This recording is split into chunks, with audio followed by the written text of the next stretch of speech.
Hello दोस्तों, नमस्कार। आज का इस न्यू वीडियो में आपका स्वागत है। और आज अमीन कोर्स का अमीन कोर्स अमीन कोर्स का पार्ट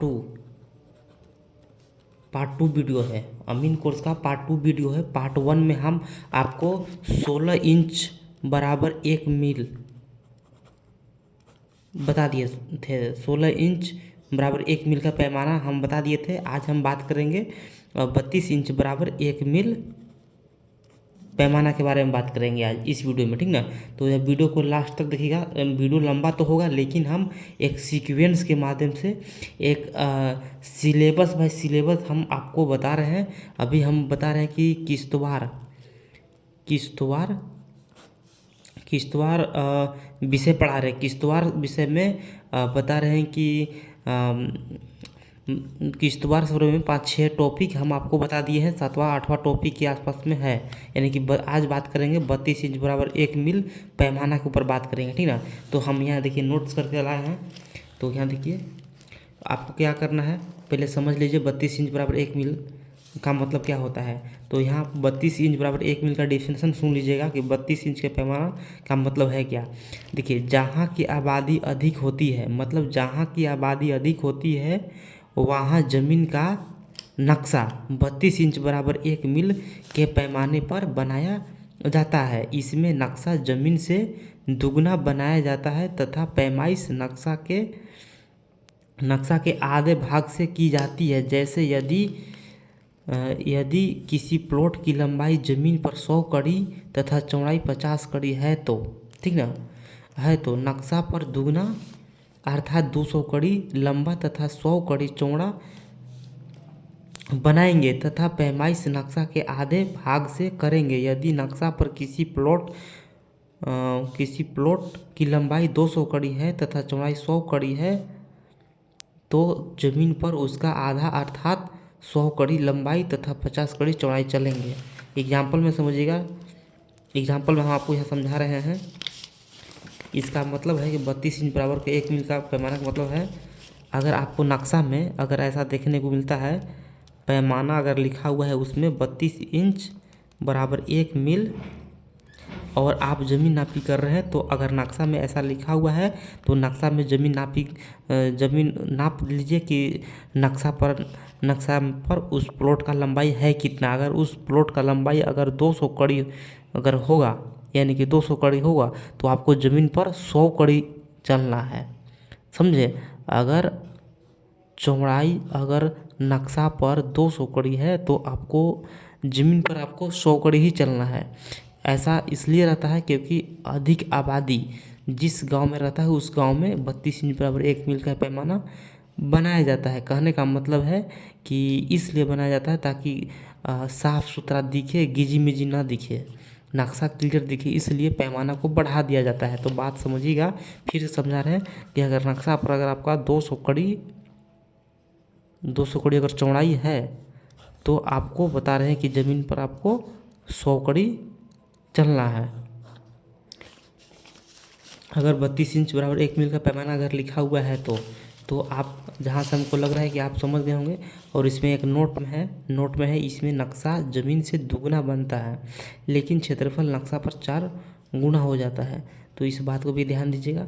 एग्जाम्पल में हम यहाँ बता दिए हैं, जो अभी हम आपको बताएं, नक्शा पर 200 कड़ी है तो ज़मीन पर आपको 100 कड़ी देखने को मिलेगा, और देखने को नहीं मिलेगा, चलना होगा 100 कड़ी। अगर 32 इंच बराबर 1 मील का पैमाना लिखा हुआ है तो चलिए फिर हम नेक्स्ट प्रश्न के ऊपर बात करेंगे। नेक्स्ट प्रश्न है 64 इंच बराबर 1 मील का वर्णन करें, ठीक। तो 64 इंच बराबर 1 मील का मतलब आप समझ लीजिए। इसका पहले आप डेफिनेशन समझ लीजिए, उसके बाद आपको हम समझाएंगे एग्जाम्पल में देकर, ठीक ना। देखिए, इसमें है कि जहाँ की आबादी अत्यधिक घनी होती है वहाँ का नक्शा 60 इंच बराबर 1 मील के पैमाने पर बनाया जाता है। इसमें नक्शा ज़मीन से 4 गुना बनाया जाता है तथा पैमाइश नक्शा के 1/4 भाग से की जाती है। वैसे ज़मीन पर किसी प्लॉट की लंबाई 100 कड़ी है तथा चौड़ाई 50 कड़ी है तो नक्शा पर 4 गुना अर्थात 400 कड़ी 400 कड़ी लंबाई तथा 200 कड़ी चौड़ाई बनाएंगे, ठीक ना।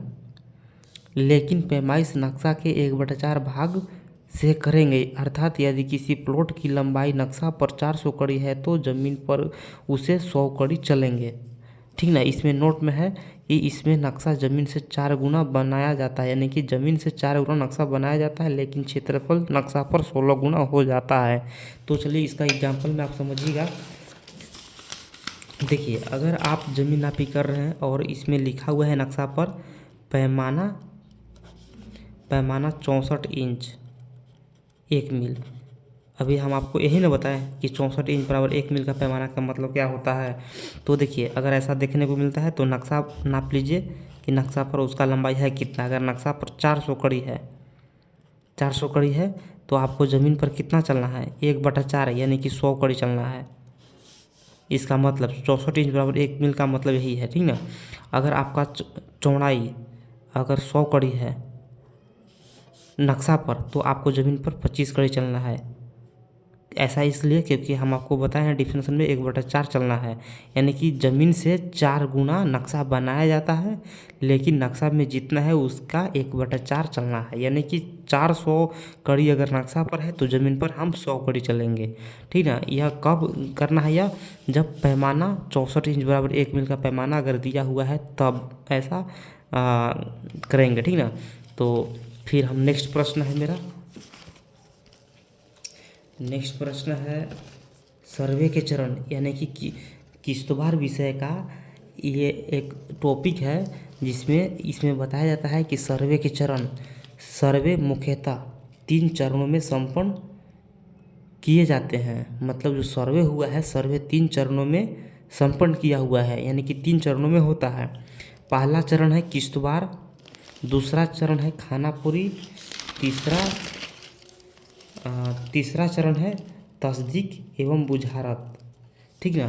तो हम पहले किश्तवाड़ सर्वे के बारे में समझाएंगे आपको और समझिएगा, और इसका डिफिनेशन समझ लीजिएगा। पहले इसका डिफिनेशन है कि यह सर्वे का प्रथम चरण है, मतलब किश्तवाड़ सर्वे यह सर्वे का प्रथम चरण है। इस चरण के अंतर्गत जिस क्षेत्र में सर्वे करना होता है वहाँ सर्वप्रथम उस क्षेत्र के लोगों के साथ अमीन के द्वारा एक बैठक किया जाता है, जिसमें सर्वे कैसे होगा तथा इसमें क्या है तथा उनका रहना क्यों जरूरी है यह भी बताते हैं। इसके उपरांत किश्तवाड़ का कार्य प्रारंभ कर दिया जाता है, जिसमें प्रत्येक प्लॉट की पैमाइश की जाती है, बात समझिएगा, की जाती है तथा वर्तमान स्थिति के अनुसार नक्शा बनाया जाता है। इसके उपरांत किश्तवाड़ सर्वे समाप्ति की घोषणा कर दी जाती है। नोट में पूरे मौजे का पैमाइश किया जाता है और सभी का रकबा, चौहद्दी, रैयत का नाम इत्यादि लिखा जाता है। यह सब कब लिखा जाता है, किश्तवाड़ सर्वे में, ठीक ना। तो किश्तवाड़ सर्वे में इतना सारा काम होता है। जब सर्वे होता है तो सर्वे को 3 चरणों में रखा गया है। पहला चरण किश्तवाड़ सर्वे में यह सब किया जाएगा। फिर आपको बता रहे हैं कि फिर सर्वे का दूसरा चरण खानापुरी सर्वे, ठीक है। खानापुरी सर्वे में आपको क्या क्या देखने को मिलेगा और खानापुरी सर्वे में क्या क्या होता है यह देख लीजिए। खानापुरी सर्वे में यह सर्वे का दूसरा चरण है। इस चरण के अंतर्गत भी संबंधित क्षेत्र के लोगों के साथ अमीन के द्वारा एक बैठक बुलाई जाती है, जिसमें लोगों को खानापुरी के कार्यों के बारे में बताई जाती है तथा उनकी उपस्थिति इस चरण में क्यों अनिवार्य है यह बताई जाती है। इसके उपरांत खानापुरी का कार्य प्रारंभ कर दिया जाता है, जिसमें प्रत्येक प्लॉट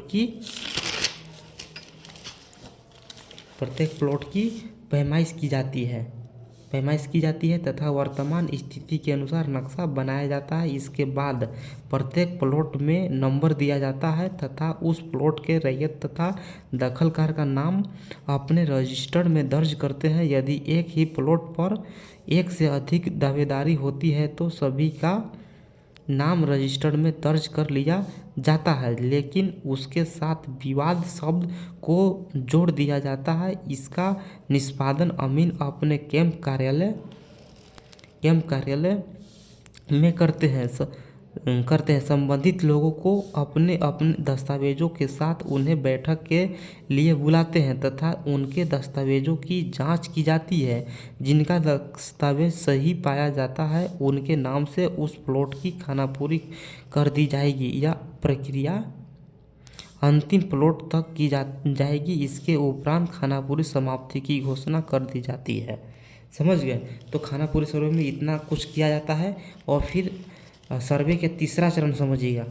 सर्वे के तीसरा चरण यानी कि तस्दीक एवं बुझारत। तस्दीक एवं बुझारत में क्या है समझिएगा। तस्दीक एवं बुझारत में आपको समझना है और इसमें इसका डिफिनेशन है। यह सर्वे का तीसरा एवं अंतिम चरण है। इस चरण के अंतर्गत लोगों को उनका खतियान दिया जाता है तथा उन्हें उसकी जांच करने को कहा जाता है। समझ गए? मतलब यही चरण में यानी कि तस्दीक एवं बुझारत सर्वे में ही आपको खतियान दिया जाता है और नक्शा दिया जाता है। ठीक ना? तो यहाँ देखिएगा क्या है। यहाँ देखिए, यदि उसमें कोई त्रुटि नज़र आती है, मतलब सर्वे के समय अगर कोई त्रुटि अगर नज़र आती है खतियान में या नक्शा में, तो आप कंप्लेंट कर सकते हैं। नज़र आती है तो उन्हें अमीन के पास शिकायत करना होता है, जिसकी जांच की जाती है तथा जांच के उपरांत सही तथ्यों को लिख दिया जाता है और उन्हें उनका खतियान दे दिया जाता है। यदि खतियान में किसी प्रकार की त्रुटि नहीं मिलती है तो रैयत को यह लिखकर देना होता है कि हमने पूरे होशो हवास के साथ खतियान को पढ़ा, समझा, देखा, दिखाया तो पाया कि इसमें कोई त्रुटि नहीं है। यदि भविष्य में कोई प्रकाश में आती है तो उसकी जिम्मेदारी बंदोबस्त कार्यालय की नहीं होगी। ठीक ना? फिर इसका हम अपने से डिफिनेशन लिखे हैं।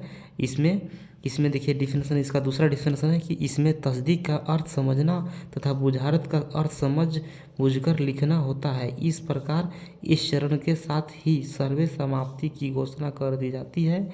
लोगों को उनका खतियान तथा नक्शा इसी चरण में दिया जाता है, जिसमें नक्शा के लिए उनसे आंशिक शुल्क लिया जाता है। मतलब नक्शा जब बढ़ता है तो नक्शा कब बढ़ता है, तो तस्दीक एवं बुझारत सर्वे में बढ़ता है खतियान और नक्शा, जो कि नक्शा का कुछ पैसा लिया जाता है। नोट में देखिएगा, कच्चा खतियान मिलने के बाद जमीन मालिक को निम्न बातों की जांच कर लेनी चाहिए ताकि किसी प्रकार की गलती होने की संभावना कम हो। यानी कि क्षेत्रफल देख लीजिए ज़मीन की, कि पुराना में क्या था, पहले में क्या था, अब में क्या हुआ है। उसमें प्लॉट देख लीजिए कि पुराना प्लॉट से नया प्लॉट क्या हुआ है। खाता नंबर देख लीजिए, चौहदी देख लीजिए, यह सब आप देख लीजिए। ठीक है? और फिर नेक्स्ट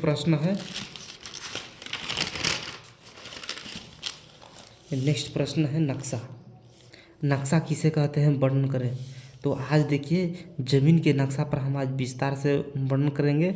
और ज़मीन के नक्शा कहने का मतलब है कि नक्शा किसे कहते हैं, इसका डिफिनेशन आपको किश्तवार विषय में बताया जाता है, जो कि हम अभी आपको किश्तवार विषय बता रहे हैं। तो कहने का मतलब है कि देखिए, अगर कोई भाई साहब को अगर अमीन का कोर्स करना होगा, अगर किसी को अमीन का कोर्स करना होगा तो आप इस नंबर पर संपर्क कर सकते हैं 62 046 63 242।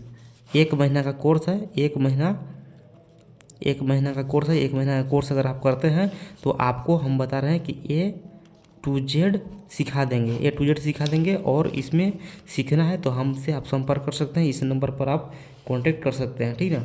तो चलिए फिर हम बात करते हैं क्या, नक्शा पर हम बात करने वाले थे। और हमारा प्रश्न यही है कि नक्शा किसे कहते हैं, वर्णन करें। यानी कि नक्शा पर पूरा विस्तार पूर्वक से आज बता रहे हैं हम आपको। ठीक ना? तो यहाँ देखिएगा, इसका डिफिनेशन पहले आप देख लीजिए कि इसका डिफिनेशन है, किसी भी वस्तु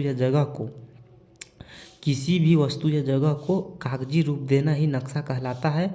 जैसे घर बनाने के पूर्व उसे एक कागजी रूप दिया जाता है जिससे घर बनाने में आसानी होता है। यहाँ नक्शा का अभिप्राय जमीन के भूखंड से है। यहाँ प्रत्येक प्लॉट की नापी कर उसका नक्शा तैयार किया जाता है, जिसमें निम्न बातें दर्ज होती है। जैसे में मौजा का नाम, अगर नक्शा का डिफिनेशन आपको हम बता दिए कि नक्शा का डिफिनेशन होता क्या है, लेकिन नक्शा में क्या क्या लिखा रहता है यह भी देख लीजिए। नक्शा में रहता है जैसे में मौजा का नाम, थाना नंबर, पैमाना, नक्शा की तिथि, जिला का नाम, अंचल का नाम, प्लॉट नंबर, मुस्तकिल चिन्ह, दिशा सूचक चिन्ह, इतना लिखा रहता है नक्शा में। उसमें एक डायगोनल स्केल भी बना होता है, दाहला पंजा ये सब भी उसमें चिन्हित रहता है, मतलब उसमें रहता है, ये लिखा हुआ रहता है, ठीक ना। तो फिर हम लोग का नेक्स्ट प्रश्न है, मुस्तकिल किसे कहते हैं। यह जो प्रश्न है यह वेरी इंपॉर्टेंट प्रश्न है। सब जो आपका है सब वेरी इंपॉर्टेंट ही प्रश्न है। तो आप सभी प्रश्नों को ध्यान से सुनिए और नोट्स करते जाइएगा, तो ही आपको समझ में आएगा। और बता रहे हैं कि मुस्तकिल किसे कहते हैं, वर्णन करें। तो मुस्तकिल का डेफिनेशन हमने आपको लिख के बता दिए हैं कि मुस्तकिल वह मुकाम चिन्ह है जो गत सर्वे से आज तक, मतलब पुराना सर्वे से आज तक अपने जगह पर मौजूद है। मुस्तकिल के बिना हम किसी भी ज़मीन की पैमाइश नहीं कर सकते हैं। बात समझिएगा, मुस्तकिल का डिफिनेशन यह हुआ। और दूसरा डिफिनेशन है कि दूसरे शब्दों में मुस्तकिल वह बिंदु है जहाँ से पैमाइश की शुरुआत की जाती है। कुछ मुस्तकिल नक्शा और ज़मीन दोनों पर होते हैं, कुछ मुस्तकिल नक्शा पर होते हैं परंतु ज़मीन पर नहीं। ये अनेक रूपों में अपने जगह पर मौजूद रहते हैं, जैसे में 3 सीमानी, 4 सीमानी, 3 मेढ़ा, 4 मेढ़ा, पंजा, दाहला, तूदा, गोदा, बम्बा, सड़क, कुआं, यह सब रहता है। फिर हमारा नेक्स्ट प्रश्न है हमारा कि 3 सीमानी चिन्ह का वर्णन करें, यानी कि 3 सीमानी के मतलब क्या समझते हैं। तो 3 सीमानी आप बहुत सुने होंगे, 3 सीमानी, 2 सीमानी, सीवान क्या होता है, यह सब बता रहे हैं। तो 3 सीमानी का चिन्ह का वर्णन हमने यहाँ करके आपको बता दिए हैं। तो फिर इसका डिस्क्रिप्शन सुन लीजिएगा कि जहाँ 3 मौजे का मतलब जहाँ 3 मौजे का सीमा आपस में आकर एक जगह पर मिलते हैं, वैसे स्थान पर त्रिभुज आकार का निशान बना दिया जाता है, उसे 3 सीमानी कहते हैं। तो नक्शा पर आपको हम बता रहे हैं कि नक्शा पर इस प्रकार से देखने को मिलता होगा। देखिए, आपको हम नक्शा लाकर आपको हम दिखाने का काम कर रहे हैं, तो आप यह बने रहिएगा।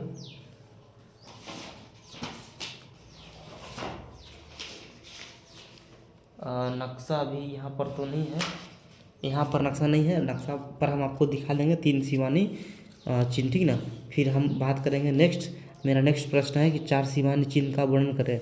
तो 4 सीमानी का मतलब समझ लीजिए, जहाँ 4 मौजे का सीमा आपस में आकर एक जगह मिलते हैं, वैसे स्थान पर चतुर्भुज आकार का निशान बना दिया जाता है, उसे 4 सीमानी कहते हैं, ठीक ना। इसका डिफिनेशन भी हमको जहाँ से लगता होगा कि आपको समझ में आ गया होगा। और नेक्स्ट प्रश्न है कि 3 मेढ़ा या 6 मेढ़ा चिन्ह का वर्णन करें। तो जहाँ 3 खेतों का, इसका डेफिनेशन हम लिख के रखे हैं कि जहाँ 3 खेतों का मेढ़ आपस में आकर एक जगह मिलते हैं, वैसे स्थान को 3 मोड़ या सेमेड़ा कहते हैं। जैसे में देखिए, यह खेत है, यह प्लॉट है, यह प्लॉट का यह 3 मेढ़ा आपस में जुड़ा हुआ है, इसी को 3 मेढ़ा कहा गया है, ठीक ना। 3 मेढ़ा का आपको डिफिनेशन हम समझा दिए। फिर हम चौमेढ़ा या 4 मेढ़ा चिन्ह का वर्णन करें, हमारा प्रश्न है। तो यह प्रश्न का डिफिनेशन यह है कि जहाँ 4 खेतों का मेढ़ आपस में आकर एक जगह मिलते हैं, वैसे स्थान को 4 मेढ़ा या चौमेढ़ा कहते हैं। जैसे कि यहाँ नक्शा पर यह 4 मेढ़ आपस में मिलता है, उसको 4 मेढ़ा कहा जाता है, ठीक ना। तो अब देखिए, यहाँ एक प्रश्न और है, बाम्बा चिन्ह का वर्णन करें। तो बाम्बा चिन्ह का वर्णन करने के मतलब है कि इसका पूरा विस्तार से हमने आपको लिख के बता दिया है, लेकिन इसका डेफिनेशन सुन लीजिएगा। इसका डेफिनेशन में हम लिखे हैं कि यह वह निशान है जो नक्शे के किनारे किसी भी मौजे के सरहदी लाइन या बाउंड्री लाइन के पास बनाया जाता है, जिसका व्यास 60 कड़ी का होता है, जो गोलाकार होता है। कभी कभी बाउंड्री का टेढ़ा मेढ़ा होने पर बाउंड्री लाइन के अंदर या बाहर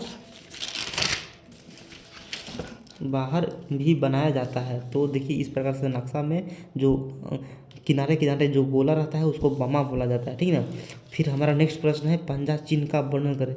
तो पंजा जो होता है, पंजा का डिफिनेशन है कि जरीबी लाइन के 5 जरीब पूरा होने पर नक्शा पर बना दिया जाता है, जिसे पंजा कहते हैं। यह निशान सर्वे अमीन द्वारा सर्वे करते समय बनाया जाता है। तो पंजा का यह चिन्ह है। और दाहला का चिन्ह है, यहाँ देखिए दाहला, हम अभी बात करेंगे दाहला पर कि दाहला क्या है। तो दाहला का डिफिनेशन है कि सर्वे करते समय जरीबी लाइन के पास 10 जरीब पूरा होने पर जो निशान बनाया जाता है, उसे दाहला कहते हैं। दाहला इस प्रकार से होता है। तो इस प्रकार का है। फिर हम आज का क्लास यहीं तक। फिर हम बता रहे हैं कि हम दूसरा क्लास पे इसे दाखला के बाद दूसरा प्रश्न जो नेक्स्ट प्रश्न आएगा उस पर हम विचार करेंगे, बात करेंगे। ठीक है, फिर मिलते हैं अगला वीडियो में। अगर इसमें कोई डाउट है तो आप क्लियर बताइए और समझाइए, और समझाने का काम करेंगे हम। कहने का मतलब है कि अगर आपको समझ में नहीं आ रहा है तो आप इसका पीडीएफ फाइल भी आप खरीद के पढ़ सकते हैं। अमीन कोर्स का पीडीएफ भी है, पीडीएफ कहिएगा, पीडीएफ मेरे व्हाट्सएप पर आइएगा, हम आपको भेज देंगे पीडीएफ। इसका कुछ शुल्क है, ज़्यादा नहीं, बहुत कम है। और किन्हीं भाई को अगर अमीन का कोर्स, इनका कोर्स करना होगा तो हम बता रहे हैं कि इस नंबर पर आप संपर्क कर सकते हैं, 62 046 63 242। इस नंबर पर आप संपर्क कर सकते हैं। और 1 महीना का कोर्स है, 1 महीना का कोर्स है। और बात रहा फीस का, तो फीस हम बहुत कम रखे हुए हैं ताकि वह फीस से सभी लोग सीख सकें। और हम बता रहे हैं कि सिर्फ आपको हम ट्रेलर वीडियो दे रहे हैं, ट्रेलर। और बता रहे हैं कि जब आप कोर्स करने आइएगा फिजिकल, यहाँ हमारे सेंटर पर आकर अगर आप कोर्स करते हैं तो आपको और बारीकी से समझाया जाएगा। अभी हम आपको सिर्फ बता रहे हैं कि अमीन कोर्स में क्या क्या पढ़ाया जाता है, इसे और भी विस्तार से आपको हम बताएंगे। और देखिए, सिर्फ वीडियो देखने से आपको समझ में नहीं आएगा, जब तक आप प्रैक्टिकल नहीं कीजिएगा तब तक कुछ नहीं समझ में आने वाला है। ऐसे समझ में आने वाला है, लेकिन उसका प्रैक्टिस जब तक आप नहीं करते हैं तब तक आप फील्ड में नापी नहीं कर पाइएगा। अगर आपको करना है तो आपको प्रैक्टिस बहुत ज़रूरी है। तो ठीक है, फिर मिलते हैं अगला वीडियो में, तब तक के लिए नमस्कार।